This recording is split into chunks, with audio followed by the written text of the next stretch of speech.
Hello everyone, it's Mr. Heller with an explanation video for the task that I sent you on Friday. Well, I was rather cheeky and asked if anybody had any plans for the weekend, and then asked you to use this little screen to see if you could work out some more plans for the weekend.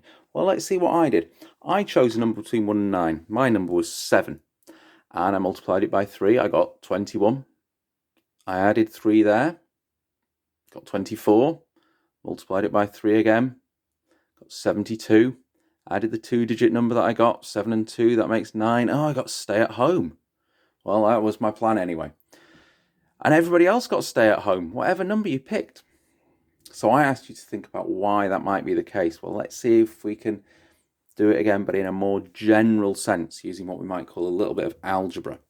Okay, so I'm going to choose a number between 1 and 9, and I'm going to call that number n.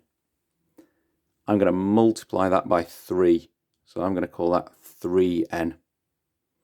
I'm going to add 3 to that, 3n, add 3. And I'm going to multiply it by 3 again. So 3 lots of 3n, add 3. Now it's not obvious what the digits of this number are going to be. So I'm going to take that and I'm going to say 3 lots of 3n, add 3. I'm going to use my techniques for multiplying out, which I know some of you have been working on this week. 9n, add 9, because it's 3 lots of 3n and 3 lots of 3. And then I'm going to regroup that, and I'm going to say that's 9 lots of n, add 1. And as soon as I know that it's 9 times this number, I know that it's a number in the 9 times table.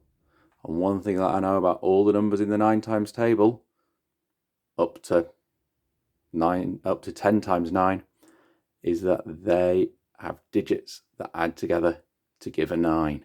So I'm always going to get stay at home, because this is a number in the 9 times table which is anywhere up to 10 times 9. Now if I said choose a number between 1 and 10, and you picked 10, this would become 11 inside the bracket. 9 times 11 would be 99. And we'd end up being able to go to the theatre. But if I chose a number between 1 and 9, the number inside the bracket can't be any bigger than 10. When I times it by 9, I get a number where the digits are always going to add up to 9. So, sorry to have tricked you there. I hope you didn't feel too offended by it. And I hope you had a good weekend anyway.